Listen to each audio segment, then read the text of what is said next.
South ఇండియాలోనే అతి తక్కువ ధరలకి రత్నాలనందించే ఏకైక సంస్థ 6JVR.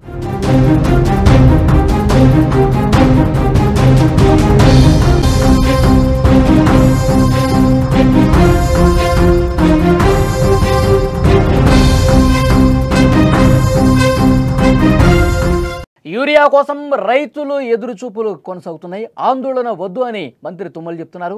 తెలంగాణకు 14,000 టన్నుల యూరియా వచ్చింది. వారంలో మరొక 24,000 టన్నుల యూరియా వస్తుందని చెప్తున్నారు. ఏపీ కూడా భారీగా యూరియా వస్తోంది. డిమాండ్కు తగ్గట్లుగా పంపిణీకి ఏర్పాట్లు చేస్తున్నారు. కేంద్రంతో ఎప్పటికప్పుడు సంప్రదింపులు జరుపుతున్నారు. పంట నష్టం సర్వే కూడా ఆదేశాలు జారీ అయ్యాయి. 5 రోజుల్లో సర్వే పూర్తి చేయాలని ఆదేశాలు కొనసాగుతున్న పరిస్థితి. ప్రస్తుతం తెలంగాణ రాష్ట్రంలో రైతులు యూరియా కోసం పడుతున్న పాట్లు అన్నీ ఇన్ని కావు. రాత్రి పగలు అన్న తేడా లేదు. యూరియా సెంటర్స్ కోసం పడిగాపులు కాస్తున్నారు. అరకొరగా వస్తున్నటువంటి యూరియా కోసం రైతులు ఒకరినొకరు తోసుకుంటూ ముందుకు వెళ్తున్నారు. కొన్ని చోట్ల తోపులట్లు జరిగి ఉద్రిక్తంగా పరిస్థితులు మారుతున్నాయి. ఈ ఎదురు చూపులతో విసిగిపోయిన రైతన్నలు ఆందోళన బాటపడుతున్నారు. రైతుల కష్టాలను అర్థం చేసుకున్న తెలంగాణ ప్రభుత్వం వారికి అండగా ఉంటుందని భరోసా ఇచ్చారు. యూరియా సరఫరాపై వ్యవసాయ శాఖ మంత్రి తుమ్మల నాగేశ్వరరావు ఒక కీలక ప్రకటన చేశారు. రాష్ట్రంలో ఎవరూ ఆందోళన పడాల్సిన అవసరం లేదు, ఎవరు కూడా గొడవ పడకండి, అందరూ కూడా మీ అందరికీ కూడా యూరియా ఇచ్చే బాధ్యత ప్రభుత్వం తీసుకుంటుంది, కొద్దిగా ఓపిక పట్టండి. ఇప్పటికే 14,000 మెట్రిక్ టన్నుల యూరియా రాష్ట్రానికి చేరింది. మరొక 24,000 మెట్రిక్ టన్నుల యూరియా రాష్ట్రానికి రాబోతోంది. ఎవరూ కూడా ఆందోళన చేయకండి, అంతా సజావుగా జరుగుతుందని చెప్పి రైతులకు ఒక భరోసా ఇచ్చే ప్రయత్నం చేశారు. యూరియా గంగవరం, కరైకల్, దామ్రా పోర్టుల నుంచి వస్తుందని వివరించారు. విజువల్స్లో కూడా ఒక్కసారి చూస్తే రైతుల ఆందోళన ఏ స్థాయిలో ఉందో మనకు అర్థమవుతుంది. విపరీతంగా పడిగాపులు పడుతూ ఉన్నారు. యూరియా కేంద్రాల దగ్గరికి అక్కడికి వచ్చి చెప్పులు ఏ విధంగా క్యూ లైన్లో పెట్టి నిరీక్షిస్తున్నారో మనం చూస్తున్నాం. ఒకవైపు వర్షాలు పడతా ఉన్నాయి, ఒకవైపు అక్కడ పరిస్థితి మనం చూస్తుంటే కనుక అర్థమవుతోంది. ఉదయం నుంచి సాయంత్రం వరకు క్యూలో నిలబడి ఒక పడిగాపులు కాసి వాళ్ళందరూ కూడా తీవ్ర ఇబ్బందులు ఇక్కట్లు పడుతున్న పరిస్థితి. కానీ యూరియా కొరత ఉండటం కారణంగా ఇలాంటి పరిస్థితి వచ్చింది. కానీ ఇప్పుడు కొరత ఏమీ ఉండదు. మరొక 2 రోజుల్లో మొత్తం సెట్ అయిపోతుంది. ఇప్పటికే 14,000 మెట్రిక్ టన్నుల యూరియా వచ్చింది. ఇక నుంచి రైతులకు యూరియా అందజేస్తామని కూడా మంత్రి చెప్తున్నటువంటి పరిస్థితి. ఇంకొక 2 రోజుల్లోనే 24,000 మెట్రిక్ టన్నుల యూరియా రాబోతుందని కూడా మంత్రి చాలా స్పష్టంగా చెప్పారు.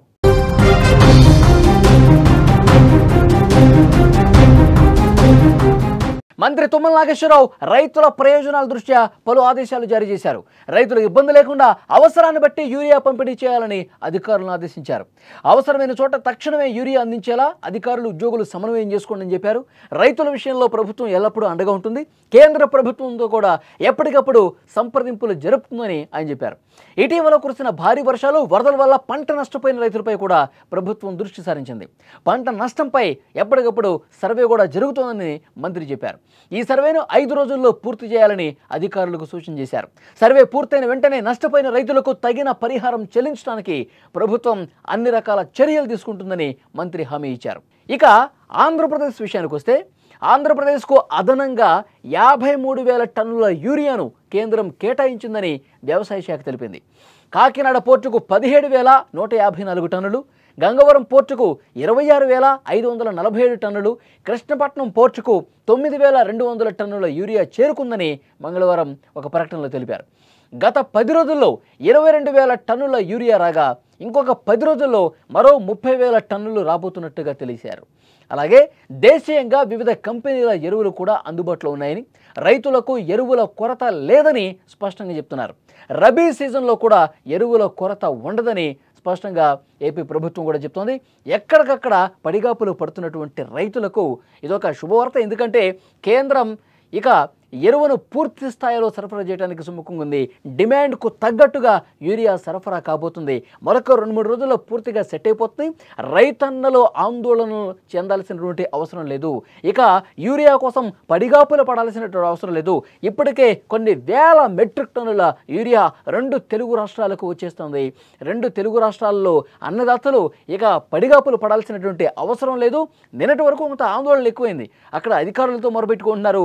యూరియా మాకు కావాలని చెప్పి పడిగాపులు పడతా ఉన్నారు. ఉన్న కొద్దిపాటి యూరియా కూడా ఎక్కడ కూడా ఏ రైతు కూడా పూర్తి స్థాయిలో సంతృప్తికర స్థాయిలో యూరియా దొరకని పరిస్థితుంది. కానీ ఇప్పుడు పూర్తి స్థాయిలో మొత్తం అన్ని కేంద్రాలకు యూరియా సరఫరా జరగబోతుంది. ఇప్పటికే కొంత వచ్చింది, ఇంకో 2 రోజుల్లో మొత్తం కూడా వచ్చేస్తుంది. అడిగిన ప్రతి రైతుకు కూడా యూరియా సరఫరా చేస్తాం, ఎరువుల కొరత ఇక ఉండబోదు అని చెప్పి 2 రాష్ట్రాల్లో కూడా మంత్రులు క్లారిటీ ఇచ్చినటువంటి పరిస్థితుంది. మరోవైపు ఈ భారీ వర్షాల కారణంగా, వరదల కారణంగా పంట నష్టం చాలా వరకు జరిగిందట. ఆంధ్రప్రదేశ్లో కావచ్చు, తెలంగాణలో కావచ్చు. 2 రాష్ట్ర ప్రభుత్వాలు కూడా సర్వే చేస్తూ ఉన్నాయి. పంట నష్టానికి సంబంధించిన సర్వే చేస్తూ ఉన్నారు. అధికారులు క్షేత్రస్థాయిలో రంగంలోకి దిగి సర్వే చేస్తూ ఉన్నారు. పంట మునిగిపోయినటువంటి రైతుల నుంచి వివరాలు సేకరిస్తూ ఉన్నారు. ఆ వివరాలకు తగ్గట్టుగా వాళ్ళకి పంట నష్టపరిహారం కూడా అతి త్వరలోనే అందజేస్తామని రైతన్నలకు భరోసా ఇచ్చే ప్రయత్నం చేస్తున్నారు. సో ఓవరాల్గా అయితే మరొక 2-3 రోజుల్లో మొత్తం ఎరువుల కొరతకు సంబంధించి పూర్తి స్థాయిలో క్లారిటీ వచ్చేస్తుంది. ప్రతి రైతుకు కూడా ఈ ఎరువును అందించబోతున్నారు, యూరియాని అందించబోతున్నారు. కేంద్రంతో ఎప్పటికప్పుడు సంప్రదింపులు జరుపుతున్నారు. కేంద్రం పూర్తిగా సానుకూలంగా ఉంది. డిమాండ్కు అవసరమైనటువంటి ఎన్ని మెట్రిక్ టన్నులు కావాలంటే అంత యూరియా కూడా 2 తెలుగు రాష్ట్రాలకు రాబోతుందన్న ఈ విషయం బయటకు వచ్చింది. ఇప్పటికే రైతులకు కూడా ఈ సమాచారం వెళ్ళింది. రైతులు ఆందోళన విరమించే పరిస్థితుంది. ఎందుకంటే నిన్న చాలా చోట్ల ఆందోళనలు చేశారు. అటు నిజామాబాద్లో కావచ్చు, వరంగల్లో కావచ్చు, ఖమ్మంలో కావచ్చు, నాగర్ కర్నూలులో కావచ్చు, మహబూబ్ నగర్లో కావచ్చు పెద్ద ఎత్తున రాస్తారోకో చేశారు, ఆందోళన చేశారు. జాతీయ రహదారి మీద బైఠాయించి మాకు యూరియా ఇస్తారా లేదా అంటూ పెద్ద ఎత్తున ఆందోళన చేశారు. క్యూ లైన్లో నిలబడ్డ కొంతమంది రైతులు కూడా సొమ్మసిల్లి పడిపోయినటువంటి పరిస్థితుంది. సో ఈ రైతుల కష్టాలను చూసినటువంటి అధికారులు, ప్రభుత్వం హుటాహుటిన స్పందించింది. కేంద్రంతో ఎప్పటికప్పుడు సంప్రదింపులు జరుపుతూ పెద్ద మొత్తంలో యూరియాని రాష్ట్రాలకు తీసుకొస్తున్న పరిస్థితి. ఇప్పటికే కొంత చేరింది. మరొక 2 రోజుల్లో మొత్తం కూడా సమస్య పరిష్కారం అవుతుందని ప్రభుత్వం చెప్తోంది.